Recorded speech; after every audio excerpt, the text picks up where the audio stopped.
Welcome to the mesquite thickets of South Texas, home to many creatures, domestic and wild, and the farmers and ranchers that provide them with the habitat they need to flourish. You will soon meet some authentic cowboys, men dedicated to the preservation of this unique ecosystem by hunting the most dangerous and destructive animal in these parts, the grizzly bear of the South, the wild hog.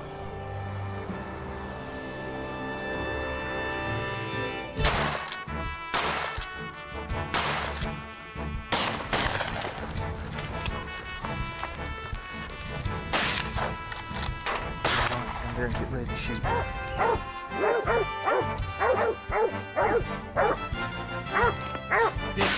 Ditch, give me room.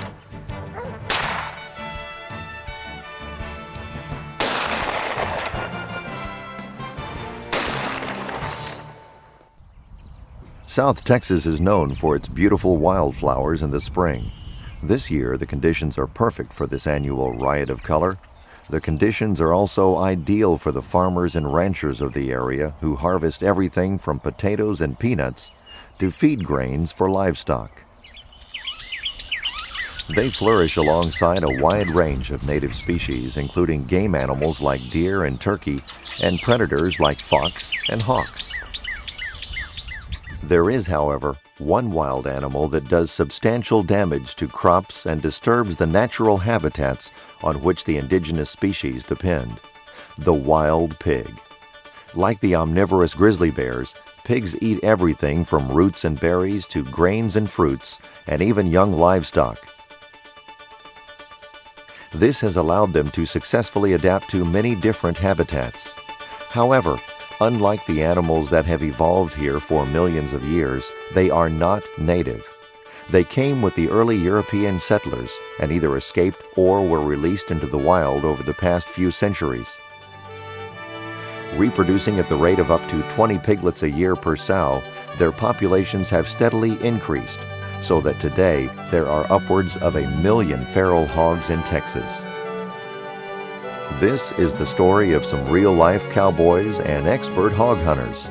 For the important role they play in reducing hog damage, many landowners of this area consider them local heroes. Travis Land and Alexander Smith are already accomplished trackers and marksmen at the age of 20. For years, they have been under the tutelage of James Land, a middle school science teacher and legendary hog hunter. Sit back and watch them demonstrate their hunting skills while providing an outdoor experience as exciting as it gets. This sign looks promising enough. We'll go to camp. Bring the dogs back at daylight in the morning. These hogs should be bedded close. The dogs should be able to take them from this water to wherever they're bedding. And hopefully we'll bathe the boar hog. Get these hogs out of these crops.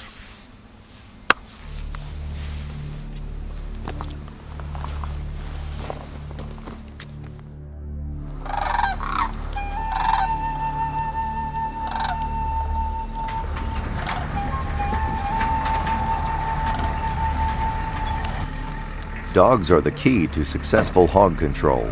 Many hunters use traps or baiting, but this is hardly sporting and largely ineffective against these clever, secretive animals. Specially trained dogs, with their sensitive noses and acute hearing, can find and hold hogs at bay in thick brush, allowing hunters on horseback to converge on the area. When a dog is silently pursuing its quarry or is possibly hurt, radio collars can be useful in locating him. Later, you will see how this is used to find and treat a dog injured by a boar hog.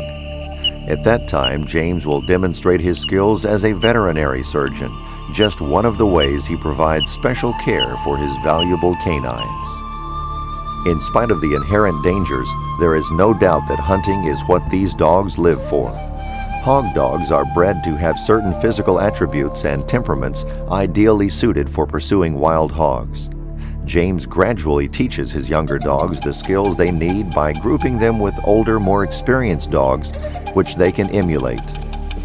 On this cool morning in February, James will try to locate pigs that have been feeding at night in the neighboring farms and then bedding up in the thick brush during the day. James directs Travis and Alexander to take positions where they might head off pigs trying to escape once the action starts. After agreeing on a game plan, the hunters enter the thicket from the downwind side, which will favor the dogs' acute sense of smell and help keep them from being detected by the pigs' own sensitive noses. It doesn't take long before the dogs corner their prey, announcing this with a type of excited bark that hunters call baying. James approaches from downwind as quietly as possible, letting the barks of the dogs mask his approach.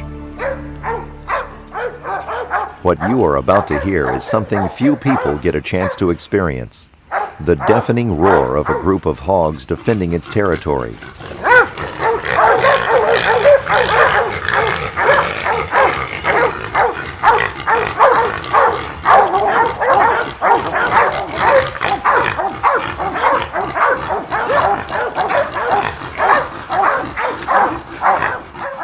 In sufficient numbers, the hogs have little to fear from the much smaller dogs.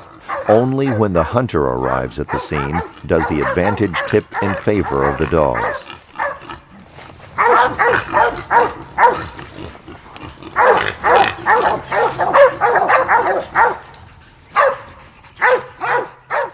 James studies the situation carefully, paying special attention to the location of each of his dogs. The brush is still obscuring his view somewhat, but he dare not get closer for fear of spooking the pigs and causing them to run.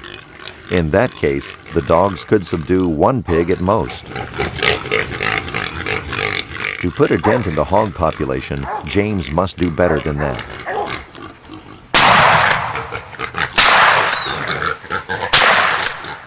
With 3 shots, 3 pigs die instantly and painlessly. At the sound of the gun, the dogs lunge forward and catch a 4th, which James dispatches quickly with his knife.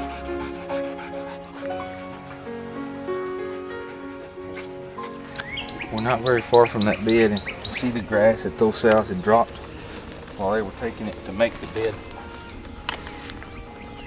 So pulling it from pretty far back in there.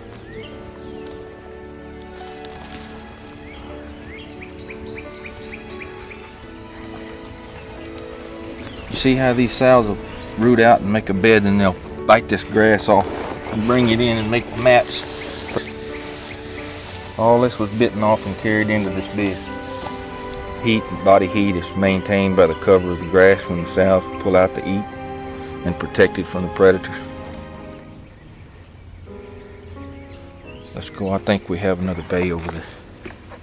Travis.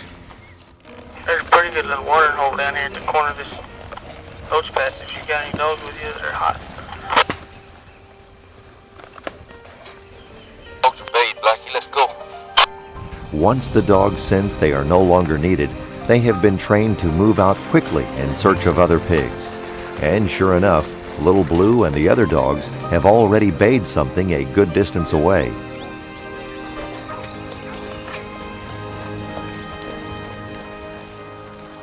James' mule allows him to reach the next bay quickly, through the thickest brush and even over barbed wire fences. As James approaches, he hears that the dogs seem to be preoccupied with a single pig. It must be a large one from the sounds of its grunts. This encounter represents a different scenario from the last one, which was a group of sows. In this case, it is a dangerous boar hog, which can have long, razor-sharp tusks, and James must use extra caution to minimize the risk to his dogs. As James maneuvers to try and get a shot at the boar hog, he hears the soft grunting of another large pig close at hand. He realizes it is a sow that the boar must be protecting. To keep her from bolting, James suddenly barks like a dog.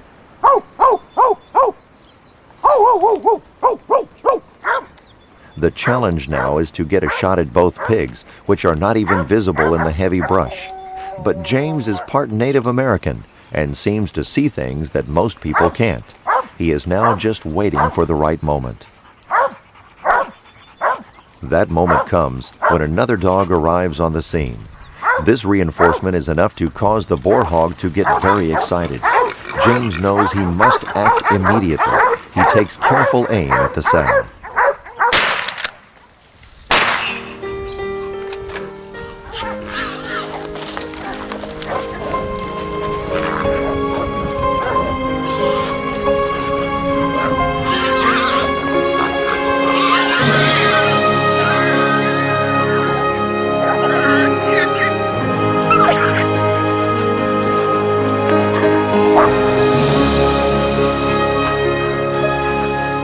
South saw me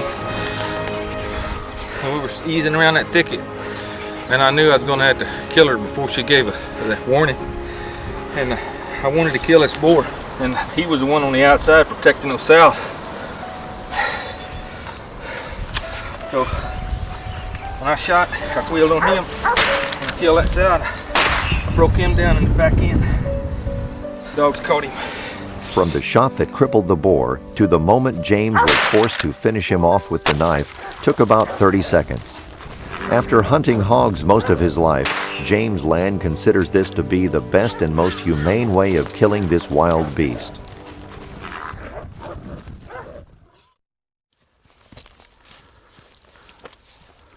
One of the daily obstacles facing the hunters is barbed wire. While it serves to keep livestock from straying off a property, it works just as well on a horse. That is why James rides a mule. A cross between a horse and a donkey, mules are very strong and have a slender build, making them better than horses at moving quickly through thick brush. These traits also make them better at jumping fences than horses. Mule jumping contests have been held for centuries to demonstrate the ability of this animal to clear high obstacles from a standing start.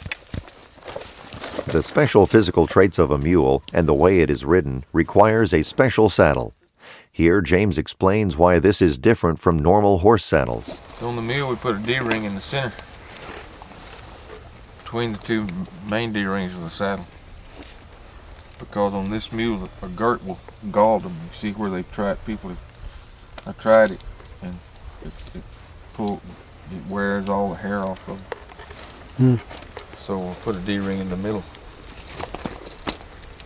and then put a breast collar and a breeching in the back. The next remarkable sequence of events shows how dangerous this sport can be and why James is so effective at it. Hunters that know dogs can often tell by the timbre of their voices if something unusual happens. In this case, one of James's dogs has been hit and is in obvious pain.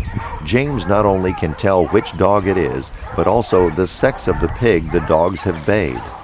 I think it's the boar hog. I think to get Skipper. Initially, James has two worries. First, he must find his wounded dog and make sure it is cared for. But he also would like to kill the boar hog before it hurts another of his dogs. Give me a broke, Alexander.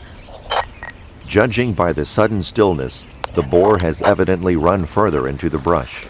James picks up the pace to catch up to the boar and the remaining dogs. Suddenly he stops, takes aim, and shoots at what looks like a little bit of movement in the brush a good distance away.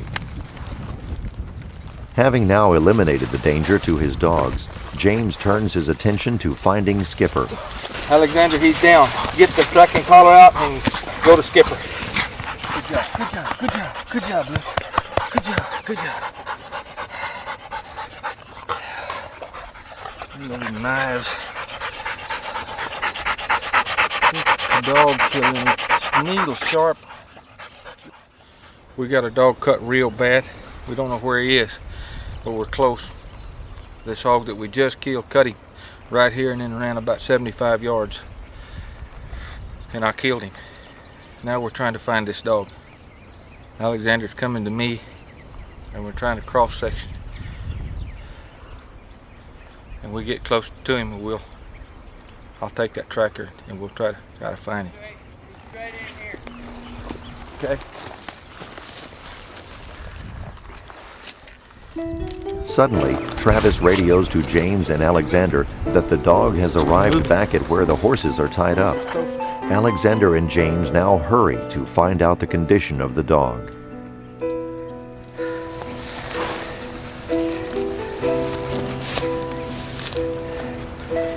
Get my horn bag off my truck.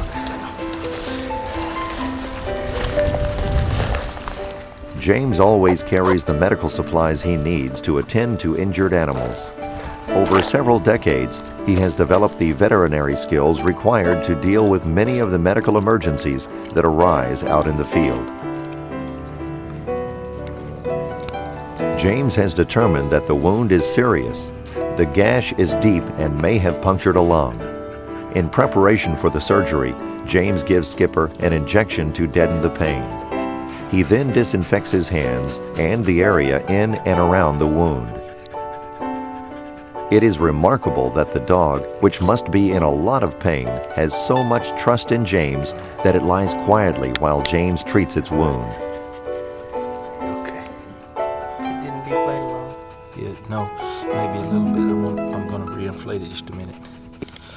As James prepares to close the hole in the wall of the chest cavity, he directs Travis how to apply pressure to the chest to push any air out that might have entered through the wound. This will re-inflate a lung that has lost its vacuum. James immediately seals this up with a suture. After stitching the underlying muscle together, he sews the skin back to make a good seal.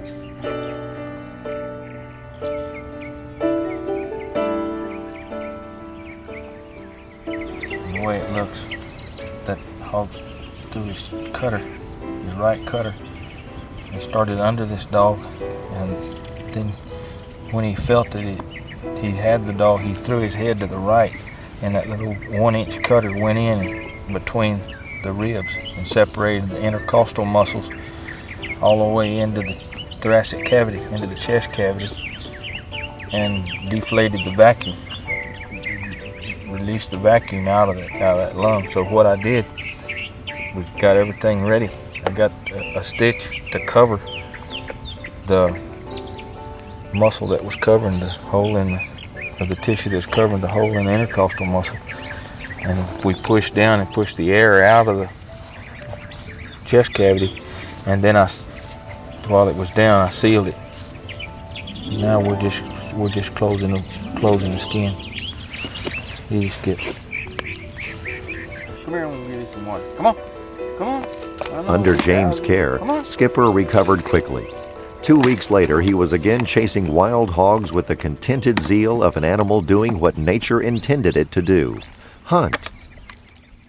Today, Skipper is still one of James' most successful and prized dogs. As Travis arrives at the next bay, he knows it could get interesting. James has let loose a large number of dogs to try to capture an especially elusive boar hog. What happens next will provide a unique and unforgettable experience for Travis. He knows that a pack of dogs will probably not stand back and give him a clean shot. Emboldened by their numbers, they are more likely to grab and hold a hog, making it risky to use a rifle. Travis knows he must use a knife. So let's have Travis tell what happened to him this evening right at sunset. Have a knife. And when David and I got here, I looked down and my knife had coming across this flat.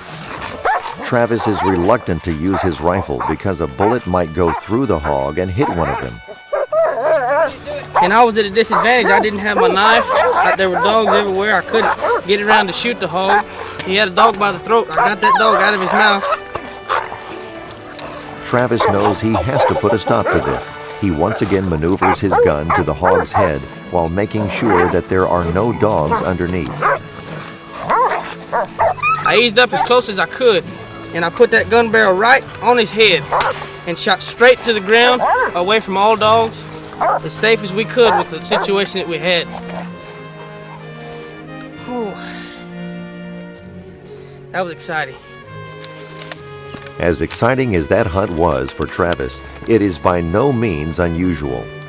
Being highly intelligent, wild hogs can frequently outfox the most skillful hunters and the best dogs. Even when successfully bayed, hog behavior is unpredictable. Some will stand and fight, others will take flight. Still others will charge and try to gore a hunter if it can. A hog hunter must deal with the unique personality of each pig in relationship to the number, freshness, and skill levels of his dogs, the type of terrain he is in, the equipment he is using, the weather, and a host of other factors. He must be prepared to treat dogs and horses that get cut by boar hogs and barbed wire. He must understand the lay of the land, where and when the pigs are feeding and watering, and where they are bedding. A good relationship with the landowners is also essential. Over the years, they have come to trust that James Land will help alleviate their hog problems without disturbing the native game animals and livestock.